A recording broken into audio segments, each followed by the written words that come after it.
Assalamualaikum Mbak Gonsa. Setelah lama nggak ketemu ya, akhirnya kita ketemu ya. Ya Allah, kangen banget deh. Kayaknya udah berapa lama? Udah setahunan ya? Enggak ding, setahunan lah. Ya, setahunan ya kan lah, sejak ya. hamil, terus keluar Benar-benar. udah agak gede Belum deh ketemu. gitu. Ternyata nggak ada yang berubah ya. Iya. Alhamdulillah. Alhamdulillah ya. Dan lebih dekat lagi aku kesininya. Dulu kan pernah ketemu kesini, Iya. terus kabur. Habis itu sekarang datang lagi. Dan kita mau sharing jadinya. Kalau kemarin sharingnya hanya kita berdua, sekarang kita sharing untuk teman-teman mualaf di luar supaya mereka semangat, Ya. supaya mereka yakin dengan hijrahnya dan yakin dengan hidayahnya dan bisa lebih istiqomah. Karena aku dulu juga terinspirasi dari Mbak Konsa. Masya Allah. Gitu. Semoga jadi amal jariah ya. Amin. Iya, Jadi iya. sekarang Mbak Konsa bisa cerita dong sama kita kisah hijrahnya dulu gimana sih? Gitu.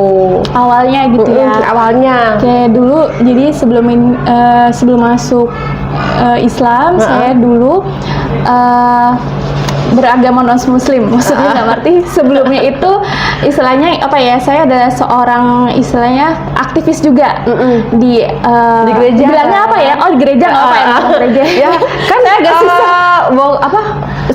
Leader tuh ya, apa yang untuk kita nyanyi-nyanyi tuh? Worship leader, Worship song leader kan? ya, di gereja seperti itu. Nah, dan juga di gereja saya dulu saya juga cukup aktif dalam kegiatan yang mengajak orang-orang untuk masuk dalam kepercayaan saya sebelumnya, gitu. Karena memang yang namanya kita beragama gitu, kita meyakini dan percaya bahwa kepercayaan kita adalah memang kepercayaan yang paling benar, dan pengen membagikan kepercayaan ini pada orang-orang supaya saya keselamatan, gitu Iya, kan? bener sama. Betul.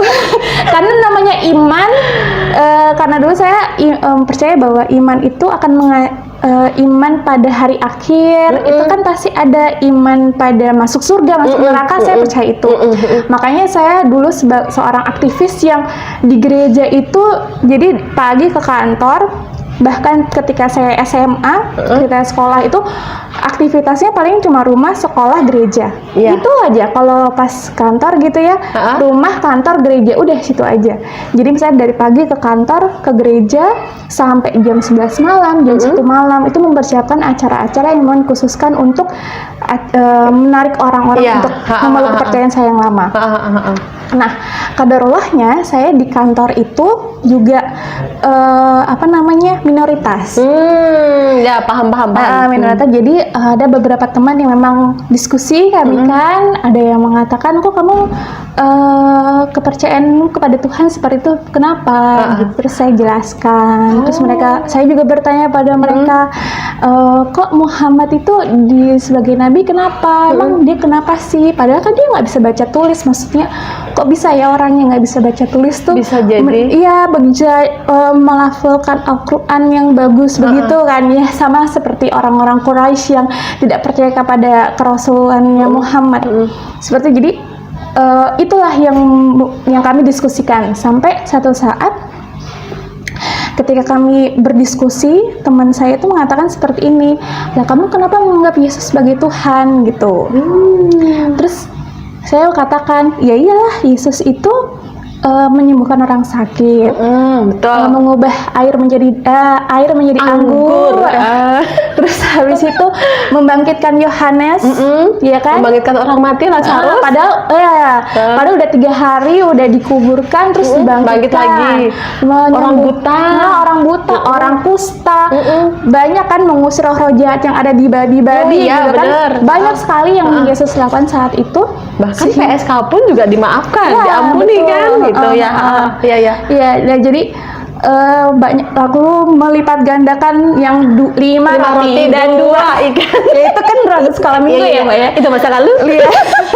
5 roti dan 2 ikan menjadi beribu-ribu, bahkan sisa 12 bakul. Iya, Masya Allah. Itu jadi itu yang Yesus lakukan, dan dia tuh adalah anak Allah, gitu kan, anak Allah yang sudah dikatakan dalam Alkitab seperti itu. Apa sih maksudnya? Itulah yang menjadi bukti kalau Yesus adalah Tuhan. Terus temanku bilang gini, karena beliau juga menonton video Zakir Naik gitu kan, dia juga bertanya pada saya seperti ini, emang Yesus pernah mengatakan kalau dia itu sebagai Tuhan, gitu kan? saya langsung, oh iya, nggak pernah. Itu saya ngomong dalam hati, bentar ya, saya harus baca Alkitab saya dulu, gitu. Karena everything yang saya lakukan, segala sesuatu harus berdasarkan dengan Alkitab. Karena betul. menurut saya bahwa kalau kita mau masuk surga, ada tuntunannya nih. Tuntunannya apa? Karena saya kepercayaan saya adalah Nasrani waktu itu, ya udah pedoman saya Alkitab. Saya bacalah Matius, pokoknya Matius, Markus, Lukas, Yohanes itu saya harus baca. Karena kan bisa perkataan-perkataan Yesus kan. Terus habis saya baca, dapat di Yohanes 13 ayat 13 dikatakan bahwa Yesus berkata, aku adalah guru dan Tuhan. Tuhan ya. Di Yohanes itu ya. Betul. Terus aku ngomong sama temanku, ini ada kok gitu kan. Di ini itu saya langsung bawa Alkitab saya ke kantor loh gitu. Ini kok ada kok, Yesus mengatakan Yesus adalah guru dan Tuhan. Nah, terus habis itu ini nggak gini, harusnya ada terjemahan lain, dibilang gitu. Terus habis itu saya searching gitu kan, karena saya kan waktu itu agama itu adalah satu hal yang penting bagi saya. Saya nggak boleh goyah gitu. Ketika saya memutuskan bahwa saya Kristen, saya mengimani kalau ini benar. Jadi ketika kepercayaan kita itu kayak disalahkan dalam tanda kutip, ya kita nggak nerima dong. Benar. Jangankan agama, prinsip kehidupan aja atau sehari-harian, kalau kita sama suami, apa kita sama teman atau sama orang tua yang berbeda prinsip aja, kita kan langsung berani gitu. Enggak gitu. Jadi ketika waktu itu teman saya bilang gitu, saya langsung nyari lagi gitu, emang translate yang sebenarnya seperti apa. Nah, ternyata ketika saya searching bahasa Inggrisnya, ternyata di situ dikatakan I am your teacher and your Lord. Your teacher and Lord. Lord di situ Lord, nggak selevel dengan God ya? Iya, jadi lebih ke Tuhan. Jadi kalau misalnya saya nonton lebih lanjut dalam videonya Zakir Naik, di situ dikatakan sebenarnya konteks saat itu adalah ketika kekaisaran Romawi. Jadi kalau misalnya kita ngelihat di film-film Romawi, dokumenter Romawi, orang yang memiliki status paling atas, raja dan sebagainya dikatakan Lord, bukan God. Itu adalah satu hal yang lumrah gitu loh. Nah, ternyata saya jadi semakin memahami bahwa sebenarnya terjemahan itu bukan lebih ke Tuhan, tapi Tuhan. Dan ketika saya mempelajari videonya Zakir Naik juga, itu memang terjemahan sebelumnya bukan Tuhan, tapi lebih ke Tuhan. Saya guru Tuhan, lebih merujuk ke situ. Nanti kalau misalnya saya punya ada waktu, saya ada catatan beberapa kali. Nah, itu membuat saya lagi oh iya ya gitu. Nah, terus habis itu oke lah, itu kasus pertama. Kasus kedua tentang kisah Nabi Ibrahim, atau dikatakan dulu sebagai Abraham. Abraham, lalu Siti Hajar, Siti Sarah, lalu Ismail dan Ishak. Jadi kalau kita tahu kan Ibrahim memiliki istri pertama Siti Hajar, lalu yang kedua Siti Sarah. Siti Hajar mempunyai anak Ismail dan Sarah punya anak Ishak. Benar ya?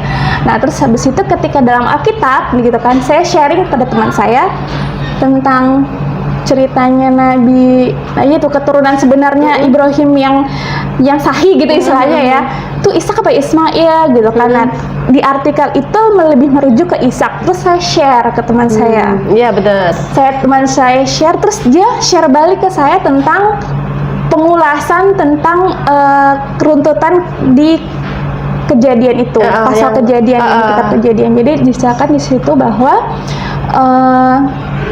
ini agak panjang, nggak apa-apa ya Mbak ya? Jadi saya pun juga akhirnya belajar karena pemahaman kita kan masing-masing. Jadi kalau dengan begini kan aku, oh ya benar juga ya, semakin yakin. Aku yang mu'alaf aja juga semakin yakin gitu loh. Bismillah.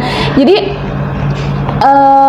waktu itu yang saya lihat di kejadian 20 atau 21, nanti boleh dicek kalau misalnya saya salah dikoreksi. Jadi dikatakan waktu itu ada peristiwa tentang penyapihan Ishak. Jadi dulu ada, kalau kita kan sekarang 2 tahun, kalau dulu orang Yahudi mereka 5 tahun gitu. Jadi ketika Ishak usia 5 tahun ada pesta penyapihan, penyapihan gitu kan. Nah, terus Siti Hajar ini, Siti Sarah, Bu Sarah, ibunya Ishak, Sarah melihat Hagar yang dimana adalah dulu budaknya si Sarah kan. Nah, terus habis itu lihat kok dia tuh si Sarah ini cemburu kepada Hagar karena mungkin statusnya dia ada sebagai istri pertama dan sebagainya. Jadi di acara itu dia seperti cemburu gitu. Lalu singkat cerita dia cerita kepada si suaminya gitu kan, Abraham, yang intinya bahwa dia pengen si Hajar harus dikeluarkan dari rumah. Itu versi Alkitab ya. Diusir dari rumah. Lalu singkat cerita pada suatu pagi Abraham langsung membawa roti, jadi bekal. Ya, bekal gitu, bakal untuk perjalanan Siti Hajar dan Ismail. Lalu dituliskan di dalam Alkitab. Jadi Abraham menyiapkan roti, air beserta anaknya, lalu ditaruh di pundaknya si Hagar. Jadi karena Hagar pergi sama anaknya gitu kan, jadi bawa roti, bawa air sama anaknya itu ditaruh di atas bahu Hagar.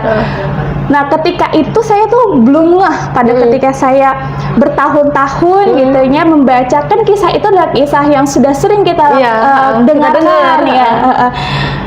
Saya belum ngeh sampai detik itu, saya baru ngeh bahwa anak kecil itu yaitu Ismail sebenarnya sudah tidak kecil lagi, karena dia saat peristiwa itu dia sudah berusia sekitar 19 tahun. 19 tahun. Iya, karena kan Abraham maunya anaknya sudah tua. Iya, sudah tua ya, karena si Ismail lahir ketika Abraham sekitar usia 82-83 tahun. Lalu si Ishak lahir sekitar 100 tahun. Ditambah 5 tahun yang penyerahan itu. Jadi dia itu kurang lebih sekitar 19 tahun gitu kan. Nanti bisa dicek lagi dalam Alkitab. Jadi itulah saya langsung kaget, Iya, maksudnya anak 19 tahun ditaruh di atas bahu ibunya, lalu berjalan di padang pasir. Rasanya kok apakah memang seperti itu gitu. Terus lalu dikatakan di ayat-ayat setelahnya dituliskan bahwa ketika Hagar merasa lelah, lalu dibuang anak itu ke semak-semak. Itu nggak masuk akal ya. Menurut saya waktu itu sangat di luar dugaan, dan kok seperti itu, karena memang sebelum saya menelaah, saya memikir memang Ismail itu masih kecil gitu ya, paling 5 tahun ke bawah lah gitu ya, dalam pemikiran saya. Tapi ketika saya menelaahnya lebih lanjut, oh ternyata dia udah dewasa, istilahnya kalau sekarang udah kuliah. Benar nggak sih Mbak? Anak kuliahan ditaruh di atas ibunya, terus itu dibuang ke semak-semak, rasanya not make sense gitu. Nah di sini saya mau sampaikan dulu ini kepada teman-teman sahabat Arkom, bahwa setiap orang punya pandangan berbeda ya. Maksudnya saya khawatir, oh ini bukan menjelekan atau apa, karena ini kan saya membaca sendiri gitu ya. Nah jadi itu dan itu bukti beberapa istilahnya beberapa alasan yang membuat saya kok agak ragu gitu loh. Semakin lama kok semakin ragu ya Mbak gitu. Terus waktu itu saya sedang membaca Alkitab yang itu namanya itu Alkitab Rainbow.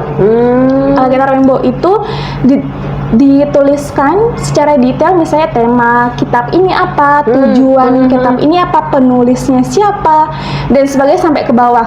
Nah terus habis itu memang yang saya lihat sumber terpercaya salah satu kitab, saya agak lupa itu apa, nanti mungkin saya bisa lihat lagi ya. Jadi itu ditulisnya itu tidak dikenal seperti itu, makanya kok semakin ragu. Terus pertanyaan-pertanyaan yang banyak saya tanyakan dalam hati, misalnya dulu kayak kan di dalam 1 Korintus itu di kitab 1 Korintus dikatakan ketika seorang wanita berdoa dia harus memakai tudung gitu, atau lebih baik dia botak aja sekalian gitu kan. Itu ada di Alkitab ada gitu kan. Terus saya berpikir, loh kok orang Kristen tidak memakai tidak memakai jilbab dan sebagainya. Nah itu mulai kok seperti ini ya gitu. Belum lagi kejadian-kejadian yang memang Yesus lakukan dalam 3 tahun masa pelayanannya ketika berada di dunia gitu kan. Nah itu membuat saya semakin ini ada sesuatu yang nggak benar gitu. Maksudnya ketika saya mempelajari sesuatu, ketika petunjuk kehidupannya istilahnya tidak sesuai, saya punya alasan apa lagi untuk bertahan di sini gitu. Itu pas awal-awalnya gitu. Berarti mencari ilmunya dulu ya. Mencari ilmunya dulu baru yakin dengan Islam itu sendiri. Jadi pencariannya tuh berapa lama tuh? Terus ada yang bimbing nggak itu? Kalau bimbing saya personal sih memang nggak ada, hanya paling cuma teman-teman untuk untuk Sharing diskusi aja. ya. Dan itu juga ada cerita lucunya waktu itu. Sampai saya ketemu sama salah satu pembina mualaf bagian akhwat Bu Ustazah Muntafinya. Itu ceritanya itu memang kayaknya tuh Allah tuh udah sebaik-baik penulis skenario. Jadi waktu itu memang saya mencari itu. Jadi ketika saya merasa pergulatan, maksudnya gini, saya udah agak ragu nih dengan kepercayaan saya gitu kan. Ya terus sekarang saya mau ngapain? Sedangkan kalau di Islam saya harus baca Al-Quran. Mungkin saya sempat mulai baca Al-Quran. Waktu itu saya ingat banget pas menjelang Ramadan, saya juga latihan puasa dan latihan sholat juga waktu itu. Keluarga gimana tuh? Ya itu nanti ada lagi. Itu drama yang sangat panjang.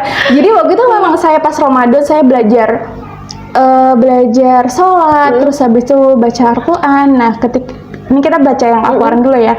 Jadi waktu saya baca Al-Quran waktu sampai kepentok kan, kalau awal pasti kan di Al-Baqarah. Al-Baqarah saya terhenti pada ketika Bani Israel itu dia mengeluh kepada Allah gitu kan, Allah dan Nabi Musa waktu itu, terus mereka dikutuk menjadi kera. Kan ada di surat Al-Baqarah. Terus saya baca, masa Allah sebegini ya gitu kan. Wah ini kayaknya saya nggak bisa menerjemahkannya, saya butuh pembimbing. Nah pada saat itu juga saya, karena waktu itu teman-teman diskusi saya kebanyakan pria, saya tanya kepada teman saya yang waktu itu muslimah di kantor saya, terus saya tanya sama beliau, kamu ada nggak kenalan ustazah gitu kan? Oh iya punya, ada. Emang kenapa gitu kan? Ya enggak, cuma pengen belajar aja gitu loh. Emang kamu masuk Islam ya? Kalau dia bilang gini, Ustaz, yang buat saya kaget jujur. Ustazah saya bilang kalau misalnya ada yang masuk Islam itu pasti karena ada pasangan atau ada harta gitu. Terus aku dia ngomong kayak gitu, terus aku kayaknya aku nggak jadi deh. Nggak yang itu ya, pada bukan karena harta, bukan karena pasangan. Iya, karena saya mau mencari kebenaran, mau mencari ini Al-Quran isinya apa. Langsung saya langsung saya menutup. Akhirnya saya Google. Saya searching, beneran saya tulis Ustazah di Semarang. Saya masih inget banget. Iya, jadi ketika saya searching Ustazah di Semarang, jadi ada kayak Twitter gitu. Biasanya kalau misalnya ada kayak pengajian, oh Ustazahnya pengisinya siapa gitu kan. Nah, waktu itu tersambung ke komunitas hijabers yang ada Twitternya, pengisinya adalah Ustazah Muntafinya. Terus habis itu ada kontak personnya, waktu itu yang kontaknya Ustazah Muntafina kan? Kontaknya komunitas hijabers. Terus habis saya WA, saya WA waktu itu. Terus habis itu beliau kenalkan saya ada Ustazah Muntafina. Terus saya dikasih nomor handphonenya, langsung saya janjian. Saya janjian itu seminggu sebelum Ramadan. Bukan, seminggu sebelum saya diusir dari rumah. Ya, jadi saya itu kok sampai segitu ya? Iya, makanya jadi padahal belum tahu kan? Belum. Jadi saya waktu itu saya ingat banget pengajian hijabers itu hari Ahad. Terus saya ketemu sama Ustazah Muntafinya di sekolahan, yayasan ya kan, Bina Amal. Terus setelah itu hari Sabtu. Jadi rencana Ahad itu syahadat. Hari Sabtu ketemu sama Ustazah Muntafinya. Terus sebelum itu juga aku ngomong sama Mama. Mah kapan ya? Kebetulan papa saya kan masih tugas di Jakarta. Pas aku lagi ngobrol-ngobrol sama Mama, kapan nih papa ke Semarang gitu kan? Oh papa Semarang mungkin minggu depan tuh istilahnya setelah aku syahadat itu. Jadi aman. Rencananya kan oh iya oke, kalau gitu aku dalam batinku menganggap bahwa oh ya udah nanti aku ngomong sama papa tentang syahadatku pas papa lagi di Semarang. Pemikiranku seperti itu. Nah, sudah mendekati hari aku bertemu dengan Ustazah, pas hari Jumatnya, bukan sebelum hari Sabtu ya, Jumat sore tiba-tiba Mama tuh WA di grup keluarga. Mama tuh langsung manggil nama aku, kenapa ada Al-Quran dan mukena di kamarmu di gitu? Kamar. Langsung, karena kan Mama aku lagi belajar sholat, dan itu yang memang membuat saya kaget waktu itu, karena masih Jumat sore nggak ada persiapan, nggak ngomong apa-apa, tiba-tiba kamu ngomong kayak gini. Saya nggak bales. Terus 5 menit kemudian papa saya telepon. Handphone saya berdering gitu kan. Papa saya telepon, waduh ngomong apa? terus saya ngomong sama Papa, terus habis itu maksudmu apa? Kok ada Al-Quran? Apa sama saya dari gitu. Iya Pak, ya aku orangnya memang polos ya. Jadi ngomong apa deh, karena memang gak ada persiapan sama sekali mau ngomong apa deh, jadi ditanya dijawab gitu ya. Iya aku lagi belajar gitu, aku bilang gitu. Kenapa kamu belajar? Gitu. Gitu. Banget ya. Apalagi papa saya kan orang Ambon ya, maksudnya bukan tentang rasis tidak, tapi kan maksudnya wataknya agak keras. Karena kami juga lama di Jayapura waktu itu. Kenapa kamu ada Al-Quran dan sajadah? Iya saya lagi belajar Islam, aku bilang gitu. Kenapa kamu pakai ini? Mulai ngomong. Yang pada intinya adalah Nggak setuju. tidak setuju karena papa mengira bahwa orang Islam itu ngapain nyembah berdoa di kuburan. Terus yang istilahnya yang sampai sekarang saya tahu itu adalah yang tidak sesuai syariat Islam, gitu kan, kayak menyembah di doa di kuburan, di kuburan, terus habis ada minta dan sebagainya istilahnya gitu kan. Itu tidak sesuai gitu. Ngapain kamu belajar sama siapa? Oh itu waktu itu langsung saya tuh nangis karena nggak tahu mau ngapain lagi gitu kan. Dan kenapa kamu mau pindah ya gitu kan? Enggak, aku belum pindah, aku bilang gitu. Aku belum syahadat, aku belum ngapa-ngapain. Karena memang belum gitu kan. Memang belum gitu, memang belum ada ngapa-ngapain. Pokoknya kamu nanti akan membawa pengaruh buruk pada adik-adikmu. Malam ini juga kamu harus bawa baju-bajumu semuanya sampai mobil-mobilmu keluar dari rumah gitu. Dan itu alhamdulillahnya memang Allah tuh menjaga ya. Jadi kan mama yang tahu ada Al-Quran dan mukena itu sebelum mama pergi ke Jakarta. Oh, nyusul papa. Nyusul papa. Jadi ketika papa marah sama aku, itu posisinya papa lagi ditelepon di Jakarta dan aku di Semarang. Mama pergian ke Jakarta. Jadi waktu itu alhamdulillah, maksudnya ada alhamdulillahnya adalah aku tidak bertemu langsung dengan papa sehingga Allah menjaga dari istilahnya kayak verbal langsung dan misalnya siapa tahu ada kekerasan fisik gitu kan. Itu yang malam itu juga saya langsung keluar dari rumah. Karena tidak juga ada kenalan wanita waktu itu, langsung saya tinggalnya di hotel gitu, karena cari yang paling murah lah ya, karena nggak tahu mau sama siapa, karena saya nggak punya teman-teman akhwat gitu kan. Tapi Allah itu baik, dan besok paginya aku langsung ketemu sama Ustazah Muntafiqah. Gitu. Ya Allah, kayak udah ada rencanain ya. Kayak ya Allah. Dan hebatnya Mbak Konsa tuh langsung yakin gitu loh. Badaiku terjang gitu ya. Itu baru awal, baru awal ya. Jadi Allah tuh ya ampun, jadi aku hanya merencanakan, oh ya Allah mungkin minggu depan ya pas Papa datang ke Semarang, aku akan ngomong langsung. Itu kan kalau dalam kita sekacamata manusia itu kan baik gitu kan, akhlaknya kepada orang tua. Tapi Allah menskenarikan, dah kamu hari Jumat ketahuan papamu, tapi papamu nggak ada langsung di situ, nggak itu tempat. Dan mama juga lagi perjalanan ke Jakarta. Terus saya ngambil barang-barang tuh ada adik aja di rumah. Cuma ngomong itu papa cuma suruh aku ngeliat kamu bawa barang-barangmu. Itu ceritanya masya Allah banget. Hari Sabtu pagi aku langsung malamnya itu langsung ngomong sama Ustazah Muntafiqah, udah kita besok ketemu di yayasan Bina Amal. Alhamdulillah besok pagi ketemu Bina Amal, terus alhamdulillah Ustazah Muntafiqah bilang gini, kan kami cerita singkat gitu, Ustazah, udah malam ini kamu langsung tinggal di rumah temenku.